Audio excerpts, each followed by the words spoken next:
dito! Noel! Noel! Ilabas mo rito ang anak ko! Bakit ho? Nasaan ang amo mo? Sino ho? Si Noel! Ay, wala ho siya rito. Okay na lang! Alam kong nangyay siya! Palabasin mo rito! Palabasin mo! Ay! Ah! Noel! Noel! Okay na lang! Ilabas mo rito ang anak ko! Noel! Noel! Noel! Isa sa kinikilala, nirerespeto, hinahangaan, at pinagpipitagan ng personalidad ng pelikulang Filipino noong dekada 80, ay ang taong tatalakayin ko sa video na ito. Siya ay lubos na hinangaan, dahil bukod sa husay niyang gumanap sa kanyang mga papel sa pelikula, ay nagtataglay pa siya ng napakagandang boses, na siyang ginamit niya upang makapasok at makilala siya sa radyo, na siyang naging daan niya, upang mapunta sa industriya, ng pelikulang Filipino. Subalit, nalalaman mo ba kung paano siyang nagsimula sa industriya, at kinahinatnan ng kanyang buhay? Ito mga lods, ang magiging topic ko ngayon. Kung gusto nyo ng ganitong klaseng content, mangyaring pindutin lamang ang subscribe button, at i-click na rin ang notification bell, para lagi kayong updated sa mga susunod kong videos. Halika't, alamin natin ang kwento ng buhay, at naging sanhi ng kamatayan, ng isang magaling at tinitingalang artista, noong kanyang kapanahunan. Pero bago ang lahat, ay isang maikling intro muna tayo.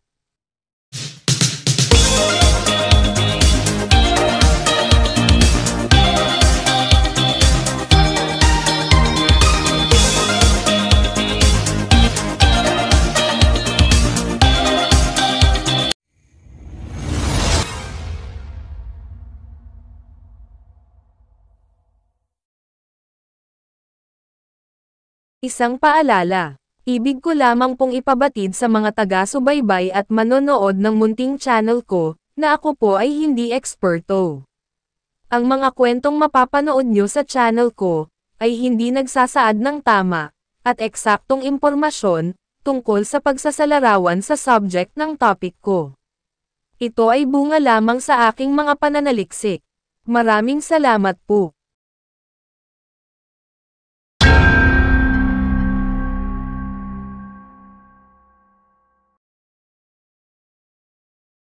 Si Victor Payumo Silayan, na mas nakilala sa kanyang screen name bilang Vic Silayan, ay isang kilalang aktor sa industriya ng pelikulang Filipino.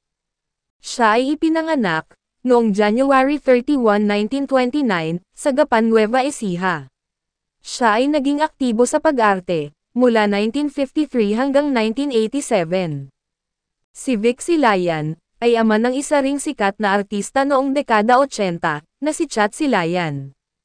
At lolo naman ng bagitong artista, na si Jose Mari Victor Silayan.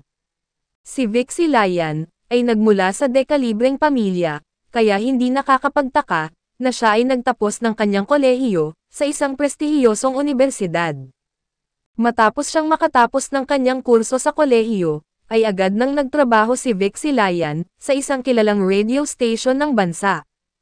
Dahil sa ganda ng kanyang boses, at husay magsalita sa kanyang programa sa radyo, ay marami ang humanga sa kanya. At dahil sa kilalang-kilala siya sa radyo, ay marami siyang nakilalang mga prominenteng tao. Isa na riyan, ay ang kilalang direktor ng pelikula, na si Lamberto Abellana. Ipinakilala ni Direktor Abellana si Vic Silayan, kay Doña Narcisa de Leon, ang may-ari, at pangkalahatang tagapamahala ng LVN Productions. Bukod sa kilala na sa radyo, ay kilala rin ni Doña Sisang, ang mga magulang ni Vic Silayan. Kaya agad siyang tinanggap, at nagkaroon ng mga minor roles, sa simula ng kanyang karera. Subalit nang mapansin ang kanyang husay sa pag-arte at dedikasyon sa trabaho, ay agad na dumagsa ang alok ng mga pelikula sa kanya. Kaya magmula noon, ay nagkasunod-sunod na ang mga pelikula ni Vic Silayan, at mabibigat na rin ang mga papel niyang ginagampanan sa mga pelikula. Sa husay sa pag-arte at pagiging professional, ay nakasama niya rin ang ibang mga bigating mga personalidad, sa industriya ng pelikulang Filipino.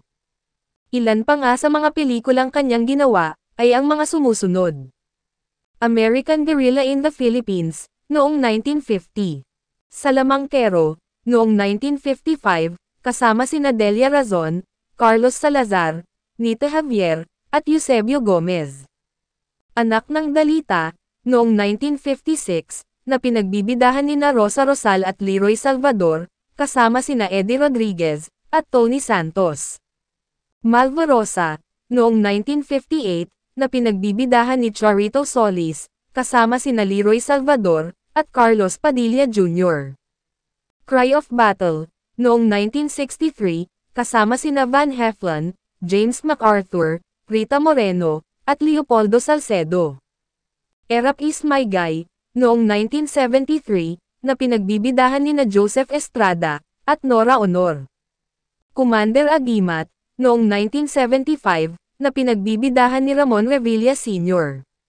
Langis at Tubig, noong 1980, na pinagbibidahan ni Vilma Santos, kasama sina Dindo Fernando, Amy Austria, at Ronaldo Valdez.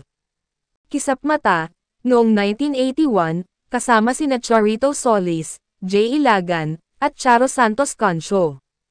Karnal, noong 1983, na pinagbibidahan nina Charito Solis, Philip Salvador, at Joel Torre. Mabuhay Ka sa Baril, noong 1986, na pinagbibidahan ni Rudy Fernandez, kasama sina Gina Alahar, at Juney Gamboa. At I Love You Mama, I Love You Papa, noong 1986, na pinagbibidahan nina Christopher De Leon, at Nora Honor.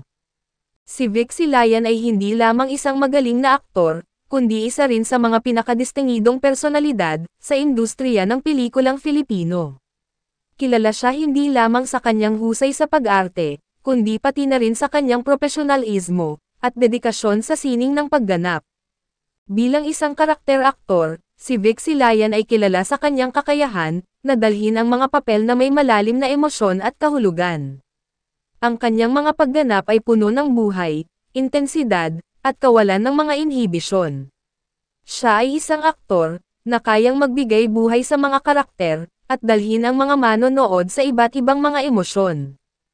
Bukod sa kanyang husay sa pagganap, si Vic Silayan ay kilala rin sa kanyang pagiging profesionalismo sa set ng mga pelikula.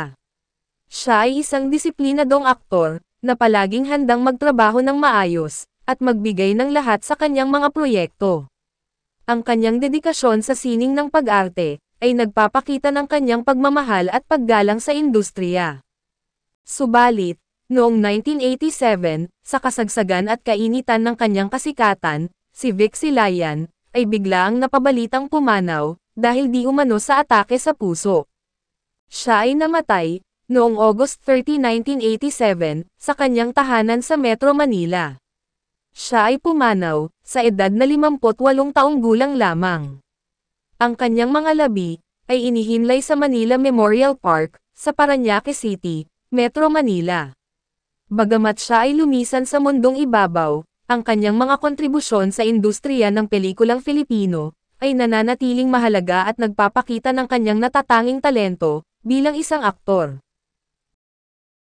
Ano't ano pa man ang nangyari sa buhay ng ating mga iniidolo, ay hinding-hindi kailanman matatawaran, ang kanilang mga naging ambag sa industriyang kanilang kinabibilangan, na minsan ang nagbigay sa atin ng saya, nagpangiti, nagpahanga, nagpaibig, at nagbigay inspirasyon sa ating kapwa. Sino ba yun? Ewan ko, siguro baka asawa ni Mrs. Manalansan. Bakit pagdating ko dito wala na siya? Ewan ko.